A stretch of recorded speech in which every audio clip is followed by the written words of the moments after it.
Words cannot describe the anguish and despair that we are feeling as the parents of our beautiful daughter, Madeleine. We request that anyone who may have any information related to Madeleine's disappearance, no matter how trivial, contact the Portuguese police and help us get her back safely. Please, if you have Madeleine, let her come home to her mummy, daddy, brother and sister. On May 3rd, 2007, in the south of Portugal, a 3-year-old girl vanishes from her bed while her parents dine just 50 meters away. Years turned into a decade. Suspects were named and cleared. Theories mutated into conspiracies. Yet, beneath the sensationalism, the accusations, and the endless headlines, the core of the mystery remains untouched. What really happened to Madeleine McCann?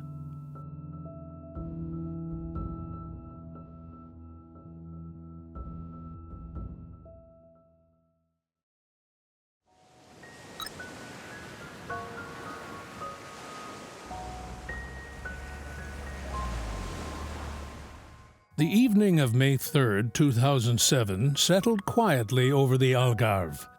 At the Ocean Club, a bustling holiday resort nestled in the coastal village of Praia da Luz, Portugal, the warm spring air gave the impression of a perfectly serene getaway.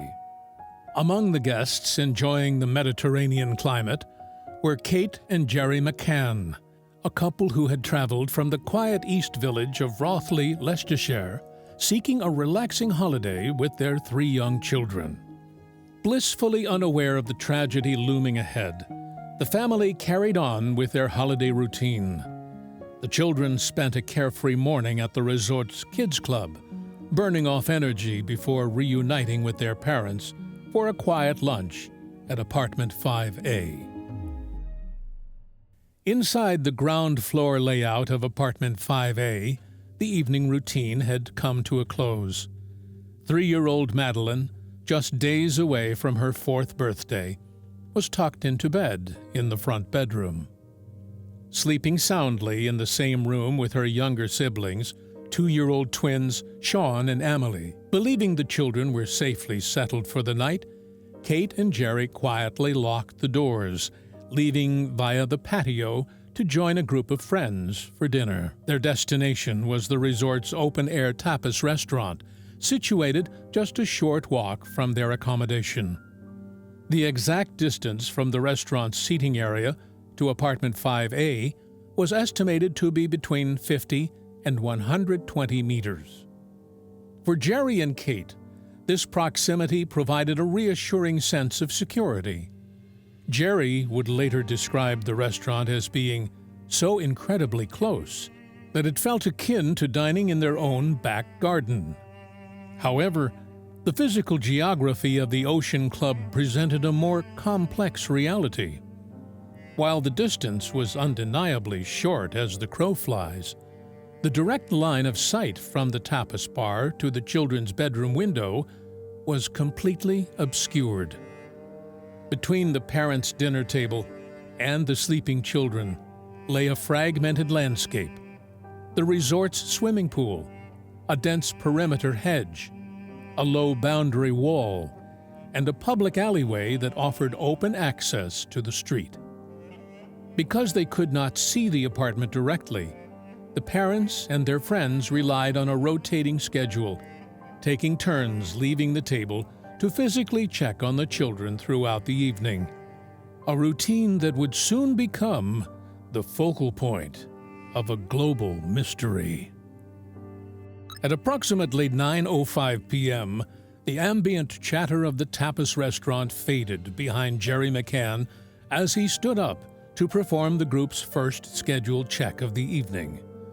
Navigating the short, winding path past the swimming pool and through the resort's quiet walkways, he made his way back to apartment 5A.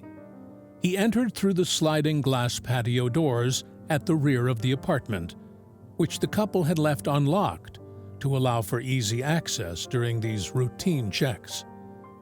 Stepping into the quiet, dimly lit living space, Jerry walked directly to the front bedroom.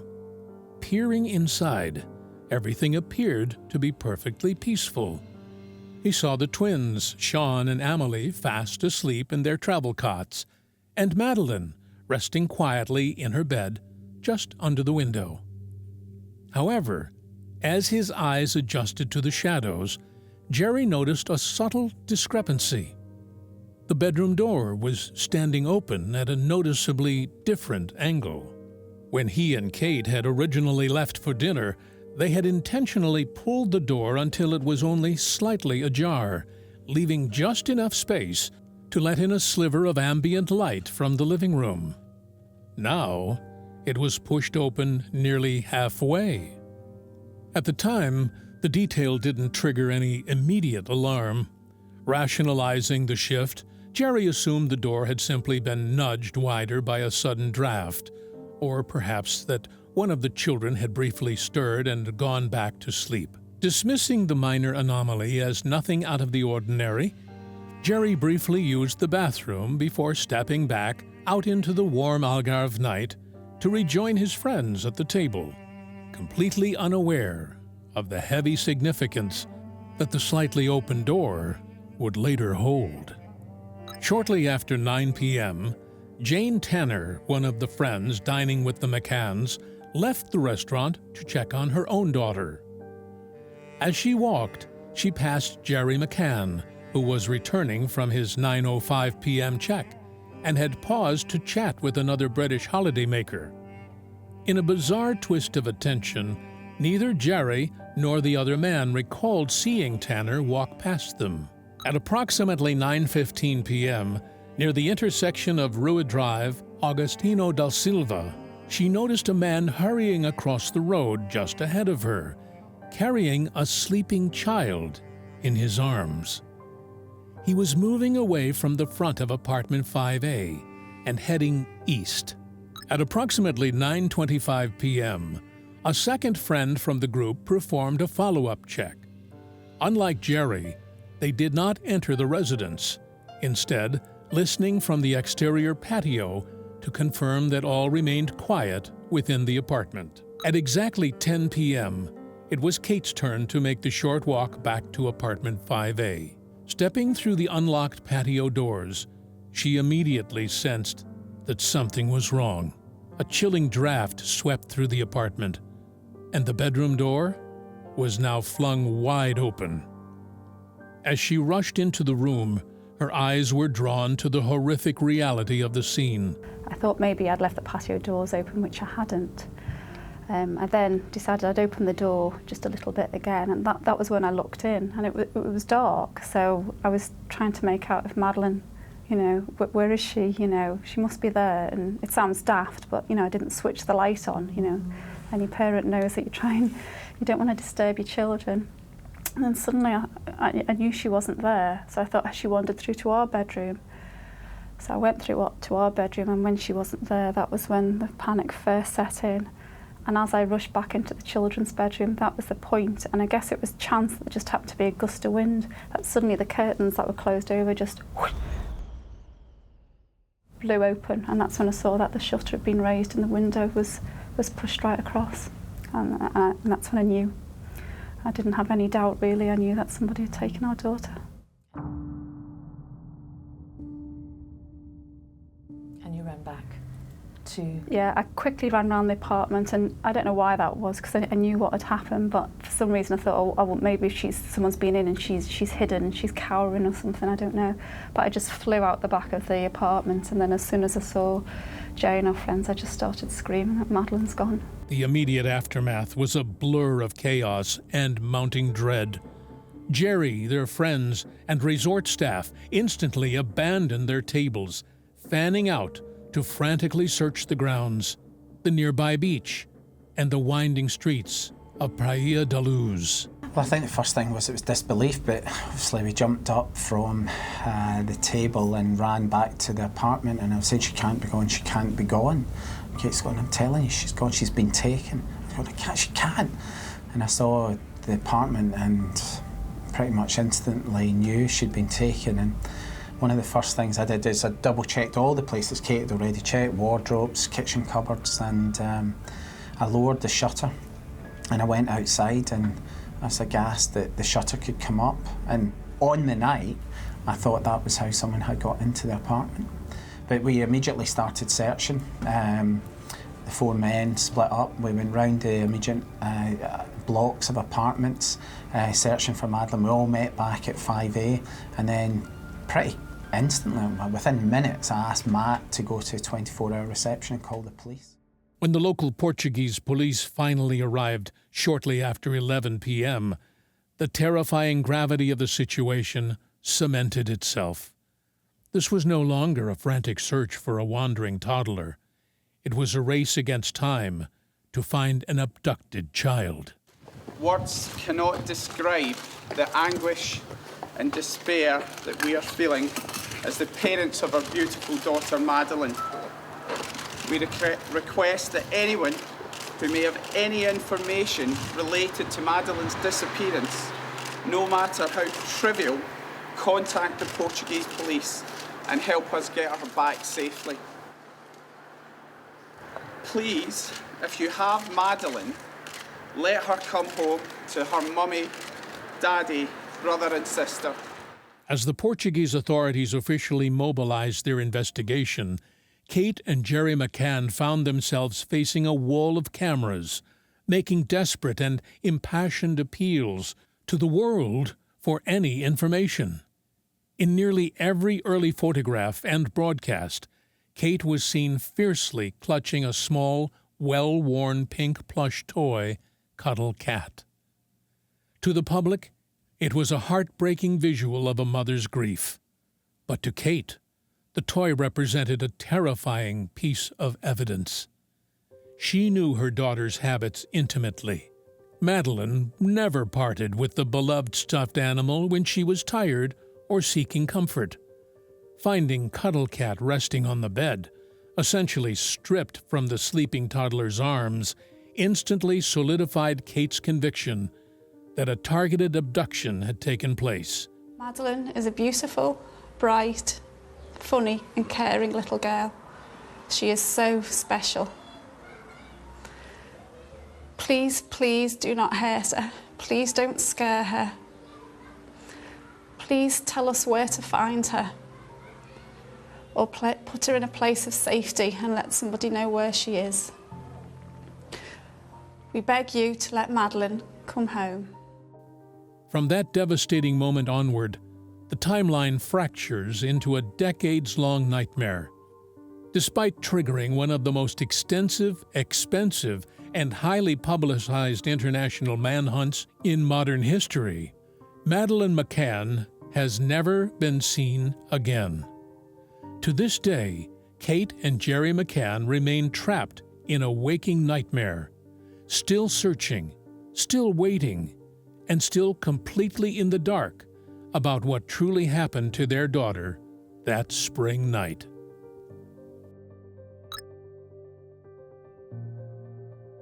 In the late summer of 2007, the investigation into Madeleine McCann's disappearance took a dramatic and controversial turn, shifting from a desperate rescue mission into an accusatory criminal inquiry.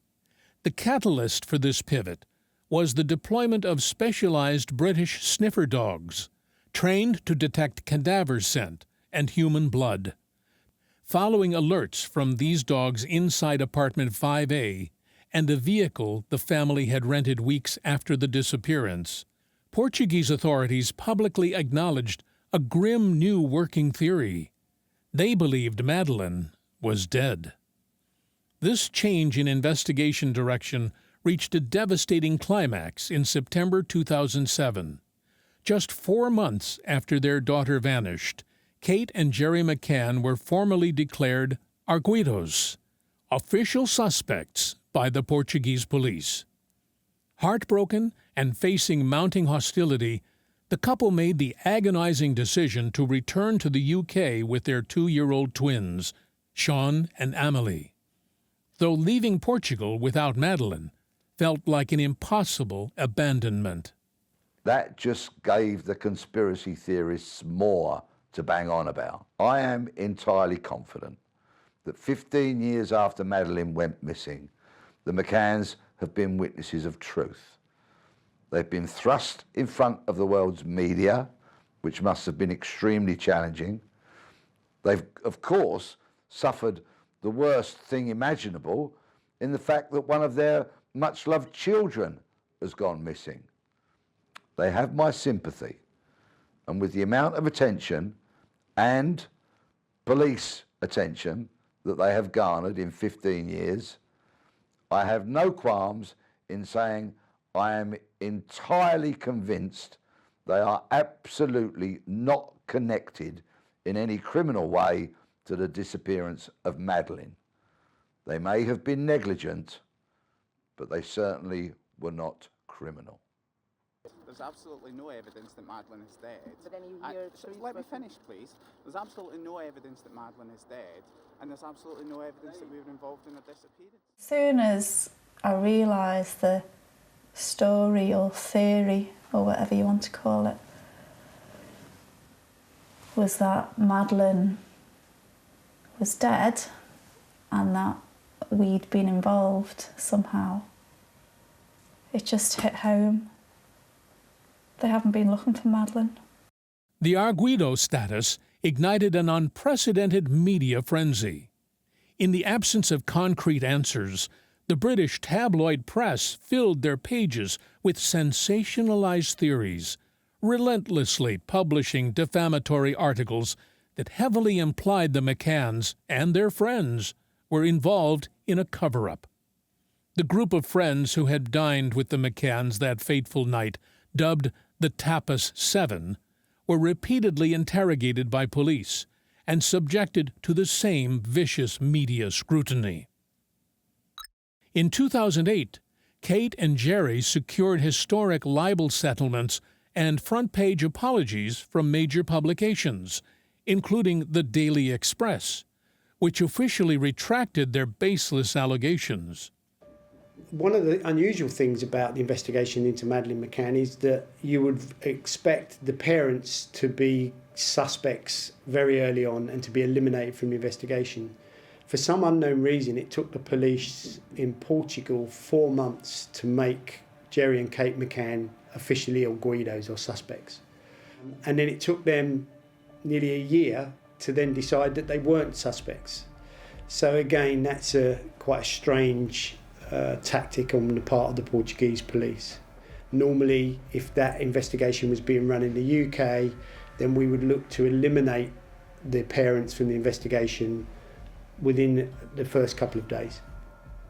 The Portuguese investigation, I believe, was pretty slow to get up to full speed. It was, of course, carried out in the glare of worldwide publicity, which brings pressures of its own upon an investigating team. Then these pictures of police on the Spanish border are deeply worrying. The officers are supposed to be checking vehicles leaving Portugal. Instead, for 40 minutes, they sit in their own cars, out of the rain. A van with blacked out windows drives by. And this was filmed by ITV News just 48 hours after Madeleine went missing. Even after the rain stops, the officers stood by the side of the road chatting before finally resuming their checks. The dogs were the turning point where suddenly they felt this was a way to make it go away. The sniffer dogs, the police dogs, who they said could smell a cadaver, a dead body. Supposedly. Supposedly. And you think that they just wanted to brush it under the carpet to make you go away, to make that crime disappear? That's certainly what it looked like and how it felt to us, really, because you have to assume people that are leading these investigations, senior detectives, are intelligent people, and if you sat down for 10 minutes and even thought about the logistics of what they were suggesting, it just isn't possible. I suspect the Portuguese didn't appreciate the potential seriousness of this situation. Hence, so many people were allowed to trample through and around the crime scene. That may have dealt a fatal blow to there ever being any chance of solving this crime. Before Madeleine was taken, we felt we'd managed to achieve a little perfect nuclear family of 5. And we had that for a short period, and I suppose it's just almost the same way as if your child becomes ill or seriously ill or has died, and like many other families have suffered, then your vision is altered and you have to adapt. And I think that's a theme that, speaking to other people who have gone through terribly traumatic processes with children and other loved ones, that is something that gradually happens, and you adapt and you have a new normality. And unfortunately for us, our new normality at the minute is a family of 4. At some point you've got to realise that, you know, time is not frozen, and I think both of us realised that we've owed it to the twins to make sure that their life is as fulfilling as they deserve, and we've certainly tried our best to achieve that. I think there's a general fallacy around people that don't understand people that abduct children. They think that children are taken to order, they're shipped across the world, and clearly that does happen in some parts of the world. In my experience, and I've interviewed hundreds of men that have sexually abused children, and lots of them men have abducted them and murdered some of those children, and I don't know anyone that has abducted a child for the purpose of trafficking them to a particular organisation or particular part of the world. This is a very unique kind of crime. It's really rare, and that's why very few police officers have experience of dealing with it. What happens is most of the time, if a child is abducted for the purpose of some kind of sexual gratification, then in most cases that child is dead within 6 hours. If they're going to be killed, they're dead very quickly. The reason for that is the logistics of keeping a child alive, keeping them quiet, keeping them fed, keeping them healthy, and then transporting them without anyone seeing them are huge. And offenders don't normally think that far in advance. And if they did, to be able to do it takes a lot of planning, and that's why it's a really unusual event. Shortly thereafter, the Tappas 7 also received substantial libel damages, effectively clearing their names and exposing the sheer scale of the media's unfounded speculation. We welcome the news today, although it is no cause for celebration. It's hard to describe how utterly despairing it was to be named our Guido and subsequently portrayed in the media as suspects in our own daughter's abduction.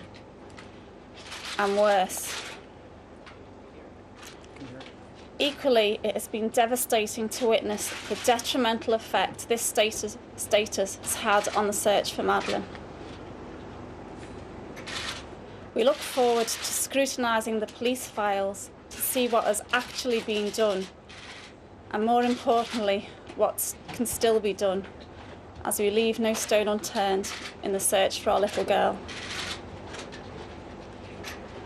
We would once again urge anyone with relevant information who has not yet come forward to please do so.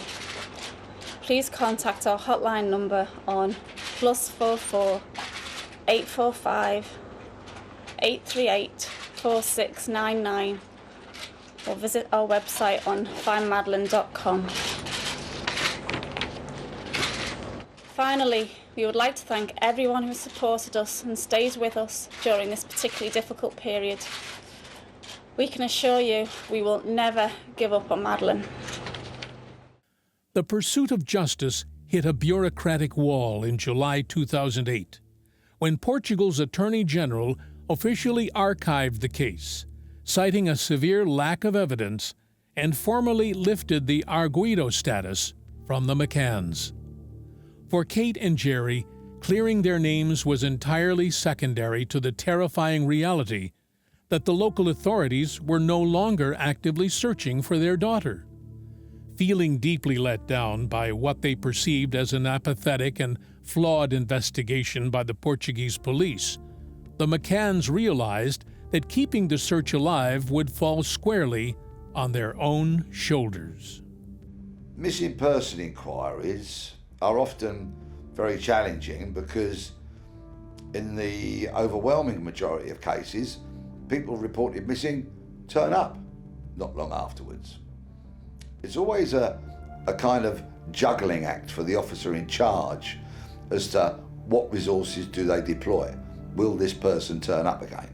But in the case of a 3-year-old going missing in these circumstances, it should be blatantly obvious to everyone that there is sufficient cause to treat this crime with the utmost seriousness and deploy every resource possible to it.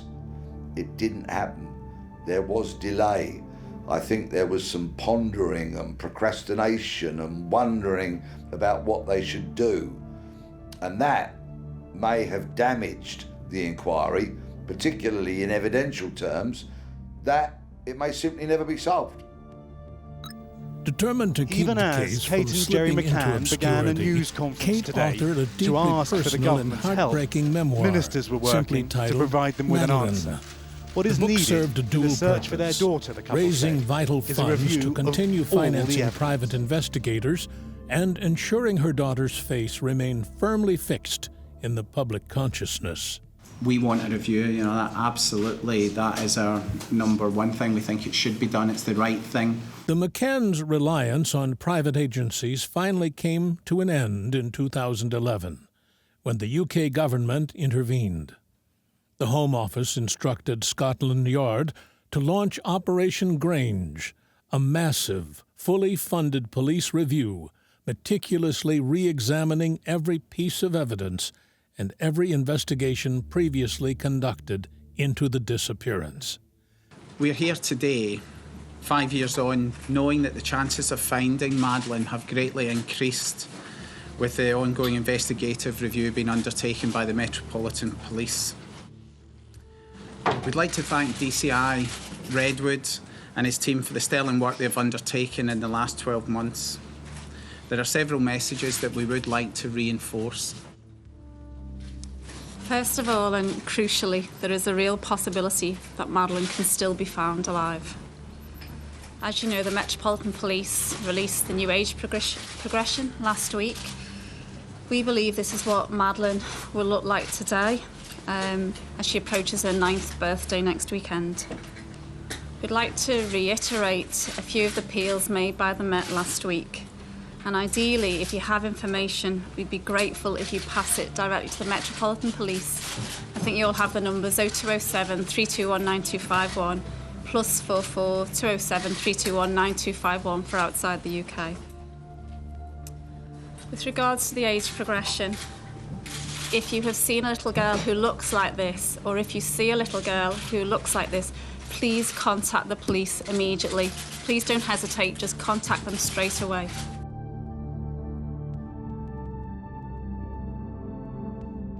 However, this international endeavor was fraught with diplomatic friction.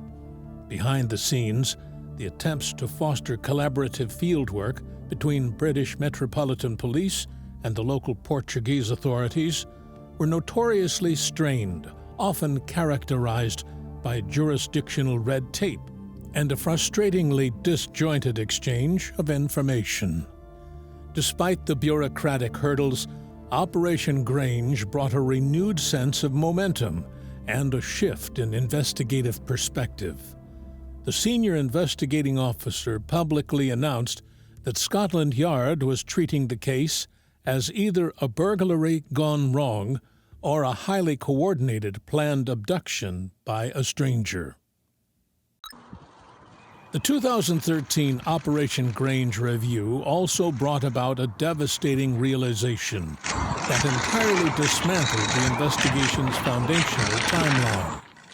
For 6 years, the definitive anchor of the case had been a sighting by Jane Tanner at 9:15 p.m. on the night of the disappearance, just 15 minutes before another friend, Matt Oldfield, went to check on the apartment. Tanner reported seeing a man carrying a sleeping child in his arms, heading toward the beach. For years, this unknown figure was the primary suspect. In a crushing twist, Scotland Yard concluded that this man was a complete red herring. They identified him as an entirely innocent British holidaymaker who had simply been carrying his own daughter back to their accommodation from the resort's night creche. This agonizing revelation meant the timeline of the abduction was fundamentally wrong, forcing detectives to essentially start from scratch. But the next more important thing is whoever took Madeleine is still out there. And whoever that person is, or persons, they must have been laughing during these last 6 years at what's been told in the book, that there was no abduction, that there's no predator out there. There is. And he or she or they may strike again.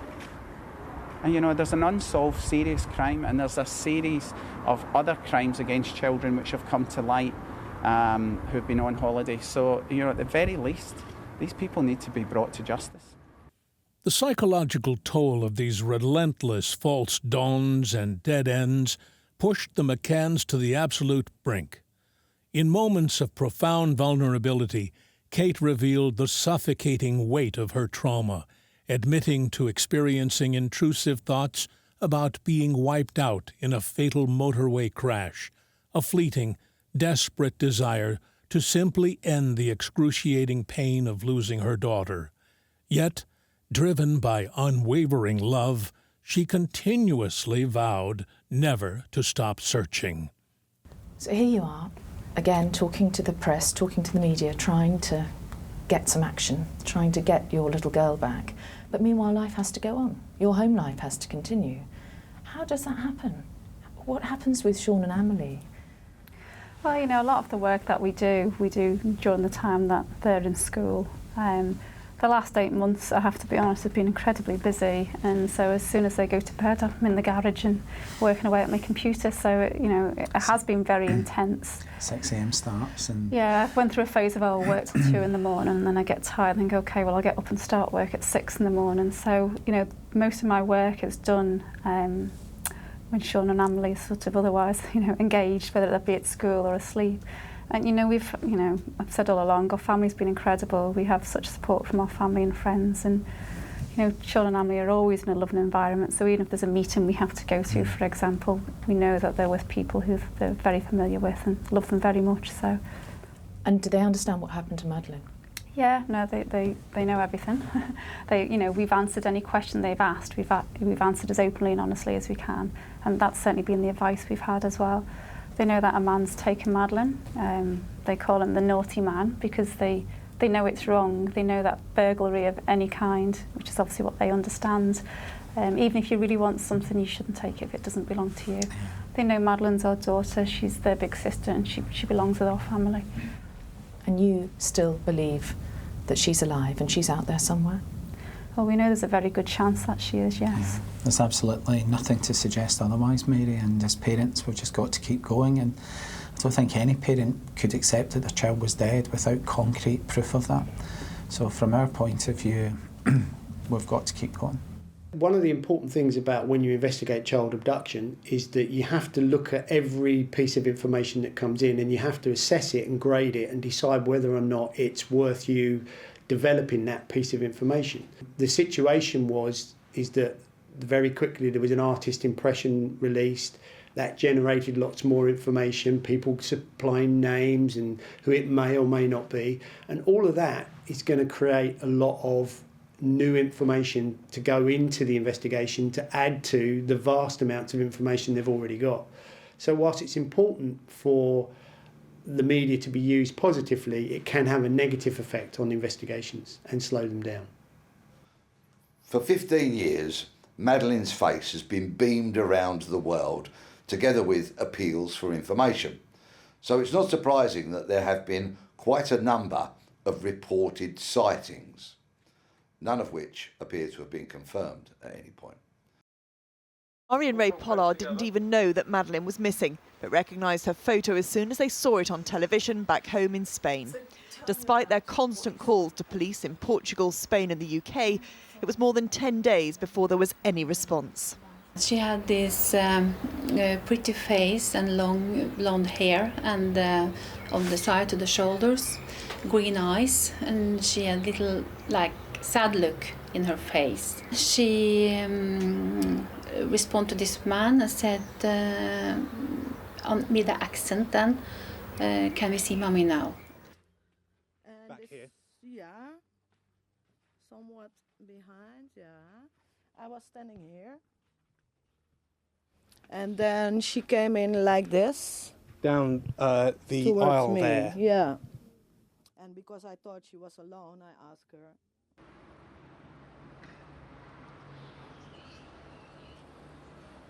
And I wanted to give her a balloon, but she didn't want that. She only wants her mommy, she said.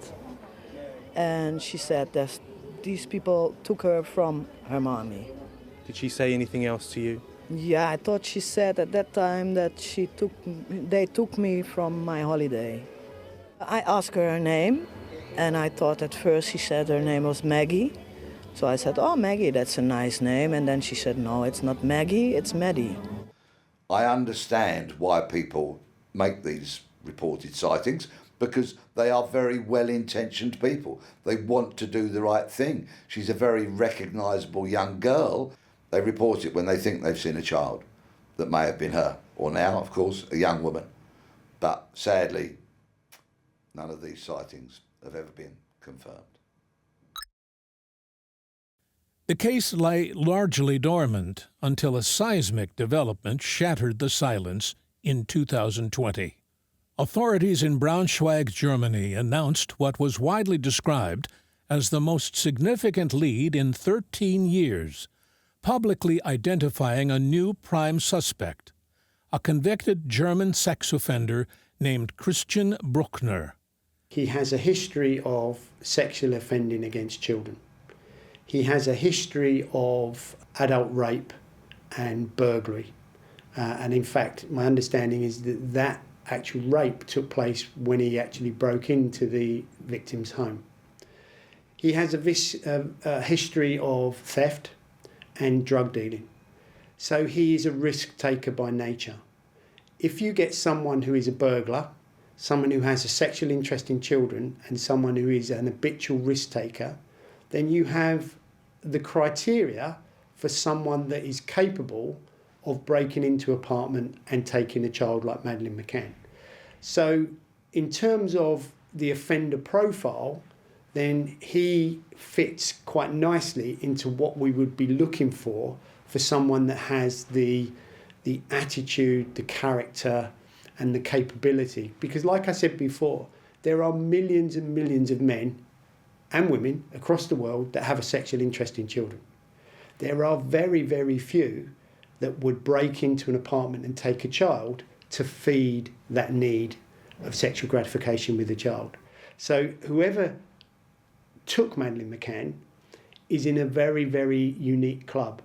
And so what you're looking for is someone that not only has a sexual interest in children, you're looking for someone that has the capabilities of committing that type of crime. And if you look at Christian Brückner, he fits into that quite nicely.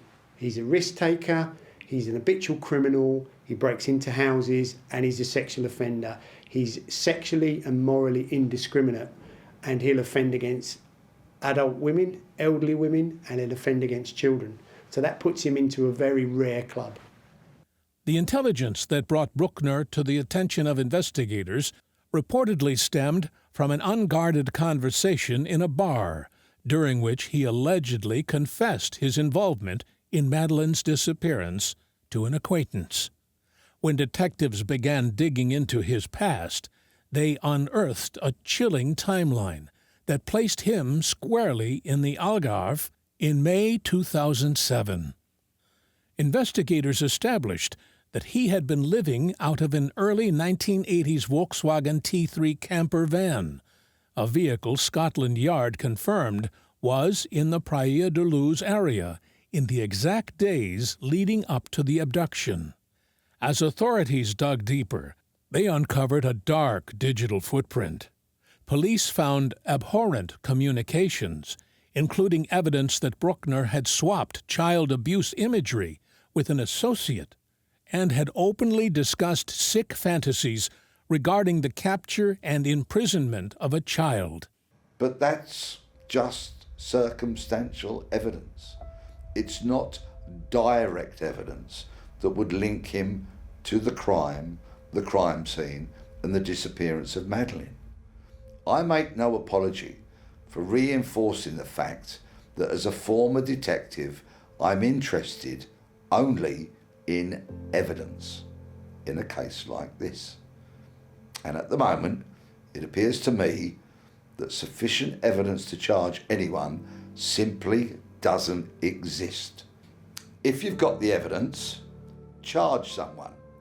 If you haven't, then be very, very cautious about what you say, because any experienced and pragmatic detective will tell you it's one thing knowing something, but it's a very, very different thing proving something.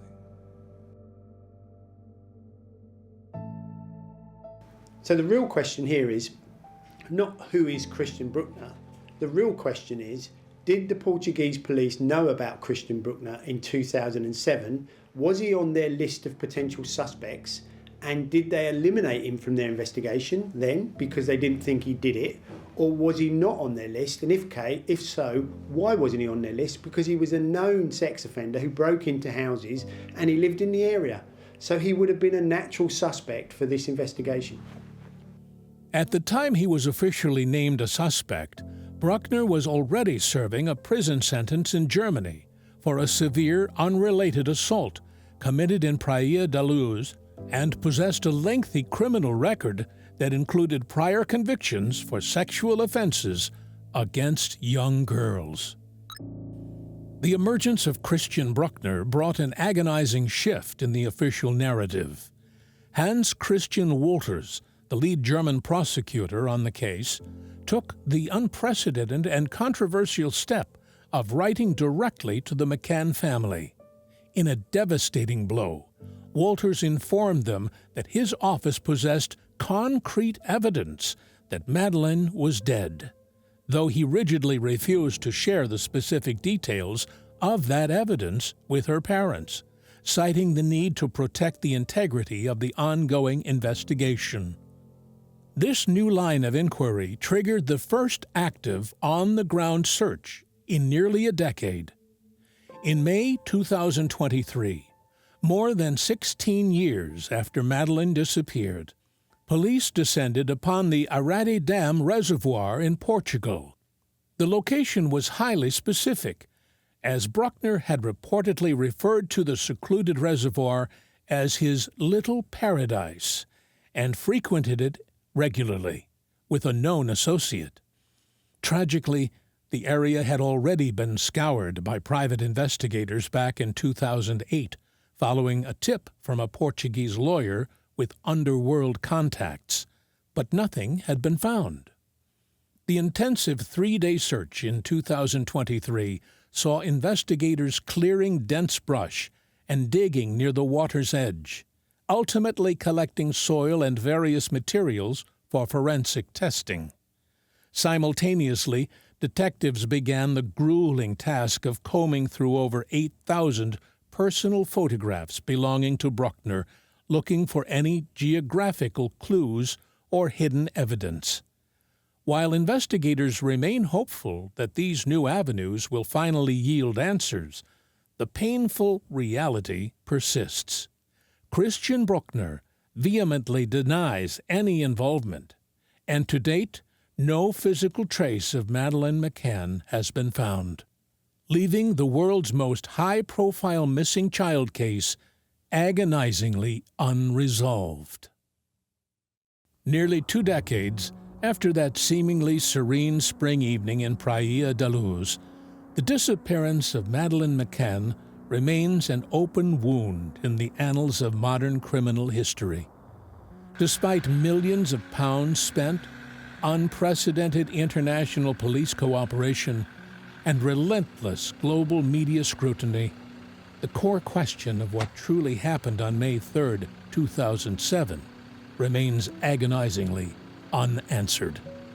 The investigation has been defied by countless false dawns, from misidentified suspects and shifting timelines to exhaustive, empty searches of Algarve scrublands and reservoirs, with each dead end only deepening the trauma for a family trapped in a perpetual state of ambiguous loss.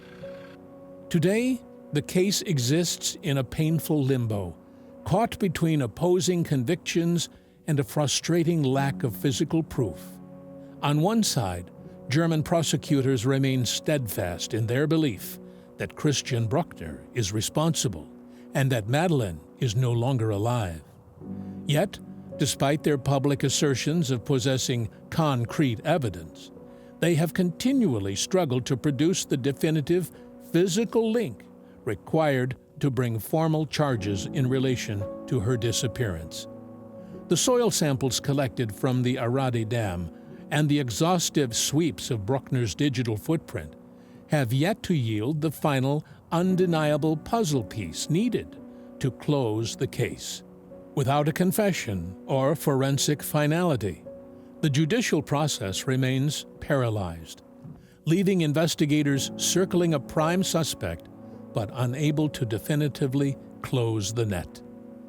On the other side stands the unwavering, quiet resolve of Kate and Jerry McCann. For them, the absolute absence of conclusive proof of tragedy dictates that the flickering light of hope cannot be entirely extinguished. They have spent the better part of 20 years navigating a nightmare that most cannot even fathom, transitioning from young parents on a holiday to the reluctant faces of the world's most infamous missing child case. Ultimately, Madeleine's name has become synonymous with the ultimate parental terror. Her story is no longer just a police inquiry. It is a profound testament to the limitations of forensic science, the complexities of international law enforcement, and the boundless depths of a family's endurance.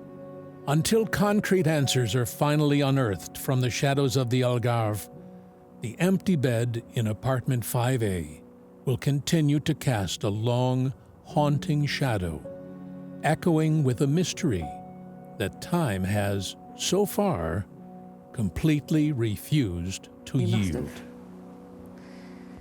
imagined over the years, if you saw her, what you'd say to her, how your lives would change. Yeah, I think I try not to go there too often, to be honest. It's one of those real bittersweet kind of thoughts. Yeah, I mean, I can't imagine, I'd say 10 years is a long time, but ultimately we're a mum and dad, and she's our daughter, and she's got brother and sister, grandparents, and lots of family and friends, you know. So it'd be absolutely fine, you know. It'd be, well, it's beyond words, really.